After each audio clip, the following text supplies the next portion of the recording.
Having kids is such an important decision. We're just waiting for the right time. I'm gonna all of y'all! Imagine watching a goofy 2006 comedy, laughing at its over-the-top stupidity only to realize, years later, that it wasn't a joke at all, but a crystal ball showing exactly where society was headed.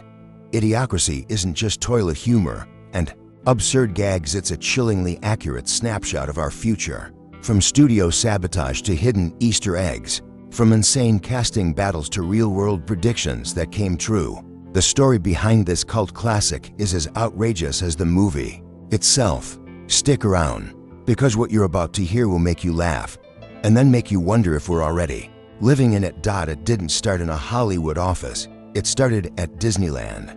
Mike Judge, the creator of Office Space, Beavis and Butthead, and King of the Hill, was standing in line for Peter Pan's flight with his daughters when he overheard two mothers screaming profanity at their toddlers. They weren't embarrassed, they were loud, aggressive, and proud of it. In that moment, Judge had a disturbing thought.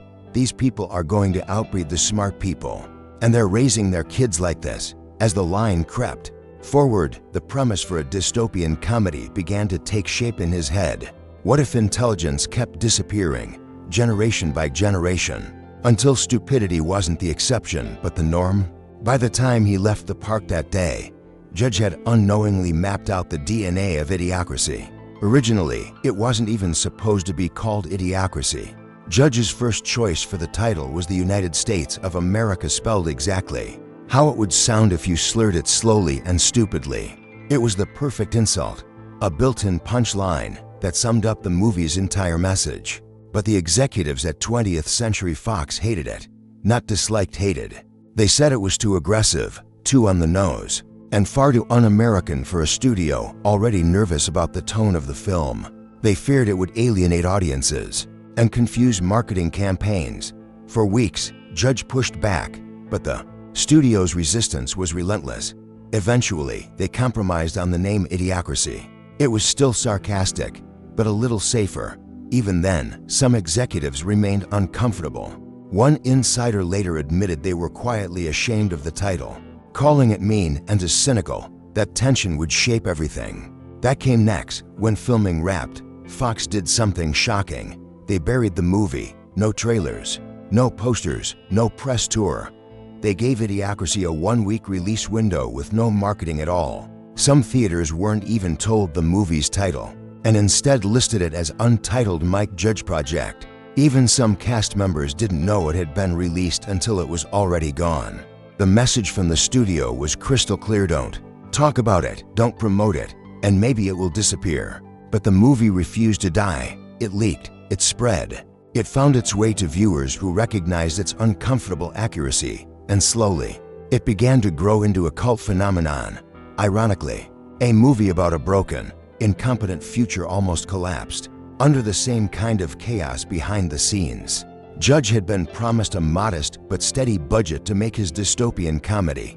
But before long, the cuts started rolling in quietly, suddenly, and without warning. Entire shooting days were canceled. Locations were switched at the last second. Extras were cut from scenes. Sets were reused or abandoned altogether. At one point, they didn't even have the money to digitally erase real brand logos from the shots, so they simply blurred them out in post-production. Then came the worst blow. Some crew members were told their paychecks might be delayed or never come at all. Lighting technicians, makeup artists, and set dressers waited weeks to get paid. Some never received their full amount. Through it all, Judge kept smiling for the crew and pushing the production forward. If he didn't finish it, no one else would. Meanwhile, Maya Rudolph, who played the time-traveling prostitute Rita, was experiencing her own major life change. In October 2005, a year before the film's official release, Rudolph gave birth to her first child with director Paul Thomas Anderson. While the movie was being quietly buried by the studio, she was navigating the chaos and joy of new motherhood. One moment she was dodging giant Costco carts on screen. The next, she was holding a newborn in the real world of 2006. It was a surreal overlap between fiction and reality. Then there was Terry Crews, who became unforgettable as President Dwayne Elizondo Mountain Dew Herbert Camacho, a screaming, gun-toting, motorcycle-riding ex-wrestler who somehow runs the United States. But getting the role wasn't easy. Cruz auditioned once, twice, 3 times. 4 times, and by the 5th audition, he was ready to quit. The studio was eyeing bigger, safer names for the part, worried that Cruz wasn't famous enough. In frustration, he told the casting team, "If you find someone better, just give it to them."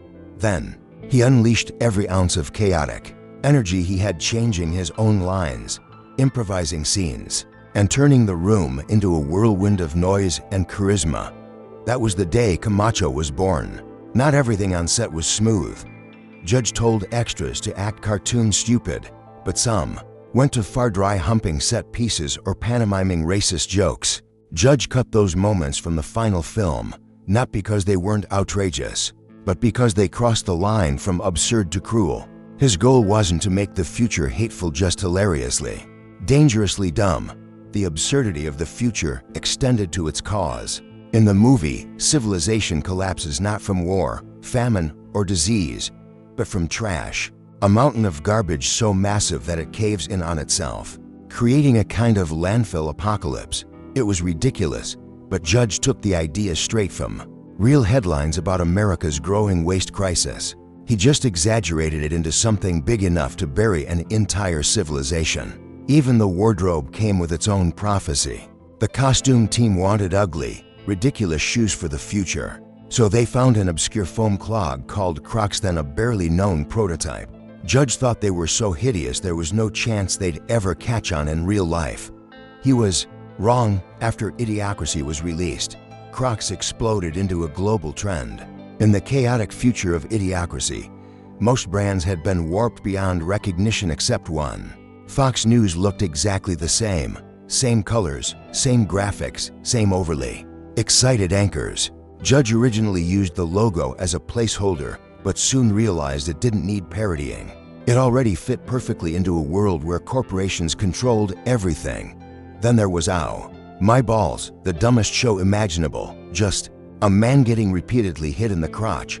It was meant as a parody of mindless entertainment, but within a few years, reality caught up.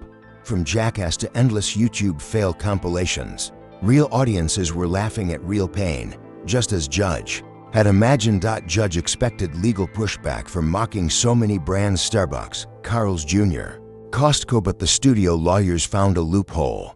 If they mocked everyone equally, no single company could claim unfair targeting. So they added even more brands and pushed the jokes further. Somehow, the companies let it slide, perhaps thinking the movie would never see the light of day. Ironically, Idiocracy set out to mock a future where the dumbest movies made the most money, and then lived through that exact scenario. When it hit theaters, it flopped spectacularly, earning just around $400,000 at the box office. With no marketing push from Fox, the film vanished almost instantly.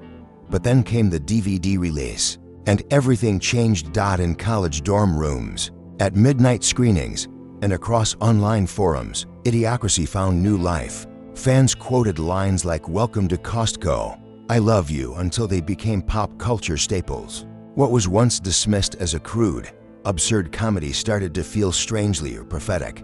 Within a decade, it didn't seem like satire anymore. Mike Judge himself stopped calling it a comedy and began referring to it as a documentary. By 2016, Judge and Terry Crews wanted to bring President Camacho back, flamethrowers, chaos, and all just in time for election season. But Fox shut it down. The parallels to real politics were already too close for comfort. The roots of Idiocracy go even deeper, tracing back to the 1951 short story The Marching Morons, which imagined a future where intelligent people stop reproducing, and the rest don't.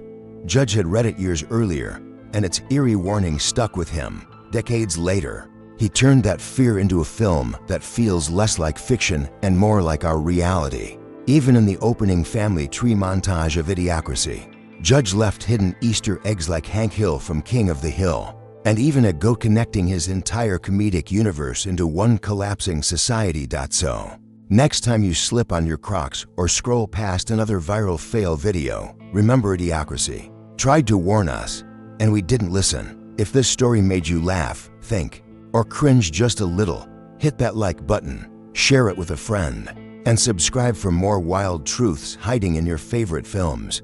Thanks for watching.